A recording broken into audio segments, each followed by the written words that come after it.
Okay, welcome to the second episode of F1 News, where we give you our daily what's going on with a hint of laughter.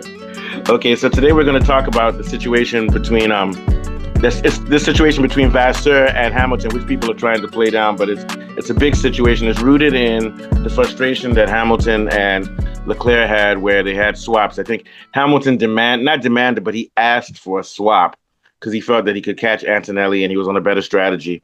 And Ferrari said, hold on, we got you. Then later on, he was like, I guess you guys will have a cup of tea. I don't know the exact quote, but he said, you guys are sipping some tea. And then he also reminded them of how he gave a place to Leclerc in China. But he gave that place. They didn't ask him to give it to Leclerc. He volunteered. I will be a gentleman, Leclerc. You are faster with your broken wing. Go in front of me. So now he's like, what's happening now? Remember, I helped you guys help me on time. But they didn't. Apparently, he thinks they didn't help him on time because after the change, he couldn't pass Antonelli. And they said, okay, you know what? Looks like Leclerc is faster. Leclerc, I think I'm faster. Give it back to Leclerc. Let's see if he can handle it. And then Hamilton said, shall Sainz also pass me? Because they told him the Sainz is catching you. So he said, should I allow Sainz to pass me too? So that's how it starts. Now, apparently, we don't know the details, but apparently Vasseur went to his hotel room afterwards. And he says that I told Vasseur, come on, dude, don't take things so seriously. I was just angry at that moment. I was just being sarcastic. What are your thoughts on Kunle Williams about the whole thing? My thoughts are that Hamilton needs to be careful because he's you know what they say, Ferrari, they'll welcome you, but if you don't do well and you talk trash and you talk about them in public or embarrass them in public, your ass will be out there and Bierman will be starting instead of you. What do you think, Kunle? Yeah, well, funny enough, I'm trying to remember. It was either the Bahrain race or the last race where Johnny, you were around. And I commented on that race that they took too long for his tire change. Oh, yeah, they do take long with their swaps. You're right, yeah. Yes. So it's something that I don't remember him complaining that time. I remember complaining as a commentary. No, so for him actually, in China, when he said that he would do the switch, they also took long, and he complained about that too. So they do have problems, but... Yes, I think that's the problem. Mercedes have a good team. Yeah, Ferrari is indecisive. Is Kunle there? We lost Kunle. He went up. Yeah, so they're indecisive. And now Hamilton was talking trash about Mercedes too. Remember, Mr. Johnny, about strategies and stuff. And now it's the same story again. But now, as much as he was complaining about Mercedes, they were a lot more competent than Ferrari. What do you think, Mr. Johnny? Yeah, I was coincidentally, I was actually on Hamilton's camera view when he said that. He said, don't freaking talk to me while I'm in my braking spot. Oh yeah, he did that a couple of weeks ago. Yeah, and first of all, to his defense, he has actually even in Mercedes, happened many times that every time he was at his attacking point, that's when the race engineer does say something. So and then Hamilton had this weird accent. Ricky, that's his name, Ricky Adamo or something like that. So the one in Mercedes or the one in Ferrari? In Ferrari. Ricky Adamo. So there's a communication problem. Yeah. So he kept on talking to Hamilton, always at Hamilton's braking spots. That's actually kind of annoying, that I can admit that. But still, what I'm seeing now is like Hamilton and Alonso. When Alonso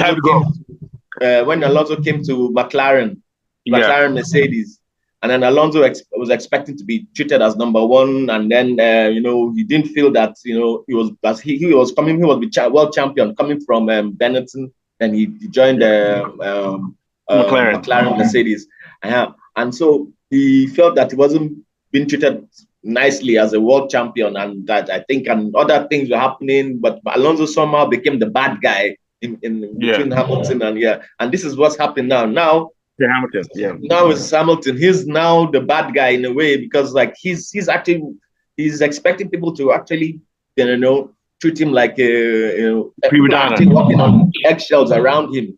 Yeah, like he's acting like a diva. You're just joining this team. You need to be quiet. And I understand Hamilton. And then And I know he wasn't moving. His pace wasn't that good. So when he was demanding to be changed, they were like, actually, what they were not even telling was like, look, man, you're not even moving. Just stay where you are, and then just let's just. Yeah, he was delusional. He had better tires. He had better tires than Leclerc, but he didn't have better pace. Yeah. Unfortunately, so they were just trying to be nice to him, and they just allowed him to even switch places. They just even being nice to him. And so also, I don't think nice anymore. You know? And I don't think they realize this. I don't think Hamilton realizes this. For this guy has been there for 7 years. Leclerc is their number one driver, and they're not. And they're not going to give. They're going to give preference to Leclerc. They're even going to give preference by letting. They don't want to piss off Leclerc because Leclerc is their future. Hamilton, he came there for God knows what reason. He wanted to come there, get his money, but this is his retirement package. This is his retirement year. Exactly, money. That's another thing too. As a retirement year, he's an old man. Also, Alonso, these boys. Sorry, guys. What are your thoughts, Kule? Yeah, you're back. Kule's back. Okay. Yeah, so I was going to say that he's used to having the British team, Mercedes, McLaren's, they're very, very good pit stop. They don't waste time. And he has a point. I was going to say he has a point. This Ferrari mechanics, I've been complaining that they have a fast car, they have good drivers, but their team is a problem. And I think their team is just a problem. Whether Hamilton is saying, whether it's Hamilton's fault or not, whether it's right or wrong, that team needs to improve. The pit stops are slow. They're unpredictable. They're always guessing at what improvements they want to make. They hesitate at tire stops. They're more of a problem than what Hamilton is complaining about. I mean, yes, he shouldn't behave like that, but I mean, these are race car drivers. They don't have much time and they want to win. So but here's my thing. So here's the problem I have. It's like, let's say I don't do my homework and I'm failing in school. Then I now go to the new school. Oh yeah, you teachers, do your job so I can make sure I pass. Do your job too. Me too, I'll do my job. So what I'm trying to say, Hamilton's not meticulous. He's never been a team leader. You get my point. So to me, it's like the blind leading the blind. Hamilton is blind. Leclerc is blind. And no, Leclerc is not blind. Vasseur is blind. The engineers are blind. And Leclerc has one eye. Leclerc is the competent person. And we all know that Leclerc himself is not known to be a very diligent, hard worker. So the fact that Leclerc is the leader, that's scary. So I understand what you're saying, but my thing is that Hamilton, just 2 weeks ago, he said, okay, I'll stop doing my fashion shows. He's doing fashion shows, hanging out with people. He did GQ the day after the race on Sunday. So he too needs to self-examine. If he wants to put he's used to that Mercedes efficiency. That's why he's used to all those efficient Mercedes. Yeah, but he needs to do it. So for example, when Schumacher came to Ferrari, they had the same problem. Ferrari had terrible work ethics, but Schumacher led by example. Schumacher's the only person that could stand up to the owner of Ferrari and say, "Oh boy, I'll leave. You have to give me control of this team." And they did, but they only did that because Schumacher was a hard worker. Hamilton would be like, "Okay, I'm doing my photo shoot, but you guys make sure you work hard, okay?" You get my point. Yeah, make sure that engine is running. I'm coming. So I won't have a problem with Hamilton pushing them, the team, but he can only push them if he also is a workaholic. So it's sort of like, if I tell you guys, hey, you didn't show up for the thing on time, but then me too, I didn't also. You get my point? So he needs to be consistent. But I will agree that the team is messed up. But he needs to understand the culture at Ferrari, especially since he's a black guy in Italy. Don't come on in camera and insult these guys in public. If you want to have, because he said, I have a fire in my belly, I want to win. Do those things behind closed doors. Because when they asked Leclerc about the rubbish about the passes and everything, Leclerc said, I will give you a diplomatic answer. Then when I talk to them, the team, we will work it out. So what Leclerc is telling you is that me too, I'm angry, but I'm not going to tell you guys what I'm thinking. I'll talk about it later. So I think that Hamilton just needs to calm down a little bit. He needs to humble himself because he's in a very awkward position. He's in a new team. He's not the man. And Oliver Bierman is breathing down his neck to take his position next year. What do you think, Mr. Johnny? And then we'll go to Kunle.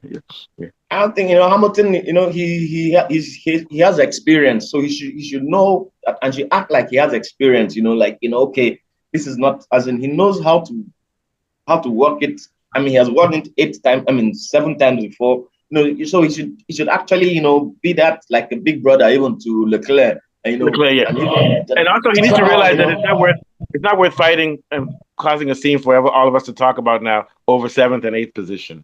Come on. You understand what I'm saying? Yeah. And we have to realize that car is finished. They need to start focusing on next year. They're not going to do anything this year. Yeah. And talking about focus, Hamilton's focus is everywhere, because it's like there's just too much money. He has contracts, this and that, and so he has to be worried about it. media appearance, this and that and that. And I don't know when he has time to really sit down and really Verstappen does none of that. Funny enough, the top two people for advertising are Norris and Hamilton, and they're the most what's the word? Their attention is not fully focused on their racing right now. They have too many distractions. I'm not saying it's their fault, but they're the limelight. Just like Norris doing interviews and Street Fighter, you probably I'm not doing any. What'd you say?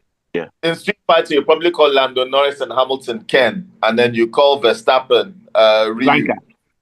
Ryu or Blanca. Well, they fight the same, but Ken isn't quite as good because he's not. Ken is all flash and girlfriends and fast cars, but Ryu is all about purity of training and excellence in combat. That's Street Fighter 2, the anime. So I think Magnussen was Blanca or Blanco. Who's that? The guy from Brazil, the big one that looks like the Hulk. The green one. Yes, the green one, yeah. So that's so crazy. How are you? Yeah, so I think that Hamilton's running out of time. He's actually running out of time. He's not making a big noise. He's got Behrman breathing down his neck to take that Ferrari post. And if he doesn't do anything remarkable before the end of the season, or even before the season runs out, he could even be replaced before this. And he will also be replaced because the Italians they're very proud people. They don't like what he's been saying over the radio. It doesn't work like that in Ferrari. Maybe other teams, like Mercedes, you can argue because the British and English we can argue with each other, German too. But in Italy, so he needs to be careful. So not only is he not doing well, they can also say we're tired of his because there's so many drivers being replaced right now. Yeah. Also, Hamilton made a mistake, but Ferrari's problem is not the driver. That's the issue. The problem is the car. The team. The problem isn't the driver. It's not the car. It's the team. No, but actually this year the car is bad. The engine. Yeah, but I mean this year the car is not doing well because they changed their front suspension. So their car also is having problems this year. I don't know why they changed their front suspension to pull rod or to push rod in the last year. So not only because before at least they had a good car, but their car has gone backwards this year. Wouldn't you say so, Mr. Johnny? Yeah. Well, Kool-Aid, you're breaking. You're breaking, Kool-Aid. Go ahead, Mr. Johnny. Yeah. Yeah, me. The way I see it, if Hamilton doesn't improve, or if things don't improve with Hamilton and Ferrari, I won't be surprised if we hear back just now. Okay. I won't be surprised if we hear Hamilton going to IndyCar. To make the money. Yeah. IndyCar next year, at the end of the year, or something like that. So that's what I was like. Just going to look for somewhere else to go to because I don't know. Yeah, that's what I'm just here. Or start a clothes store or something. All right, Tommy Hilfiger. All right, Kool-Aid, we're about to head out. Let's see if your connection is bad. Take us out with any last thoughts. Yeah. I think little issue with Ferrari, and let's see what happens at the next race. Where are we going to this week? But which week? What are we going to this week? Next weekend? What's the next? Imola. Imola. Imola. That's a Verstappen track. Okay. High speed, technical. Yeah. So that's Ferrari's track as well. So it's building up right into the Italian connection. So let's hope that they manage to do an Italian job. And they don't make as long as it's not a hand job. Not a hand job. Hey, Kool-Aid, can you do at 2:00 in 30 minutes? Can you do a thing on? I'm doing a thing on Barcelona losing in 30 minutes. Are you available? Oh man. Yeah. So Kool-Aid, if you're available in 30 minutes, that game pained me. That game was, after watching that game, I felt tired myself. I said, like, with them. Yeah, I'll be available. Yeah, but these guys have to work. They have to work on they have too high a line, and they have to work on their exactly. Defense. That was their weak spot. It's the high line. Not cut out too much on that high line. Yeah. All right. So I'll see you, Kool-Aid. I'll see you in 30 minutes. If you want to jump into Mr. Johnny, you can, but you don't have to. All right. You guys have a good one. All right. See ya. I'll send this stuff. Okay, Mr. Johnny. When will the thumbnail be ready? Yeah. Like in an hour. Okay. Thanks. All right. So Kool-Aid, I'll see you in about 30 minutes. Good one. Okay. Nice.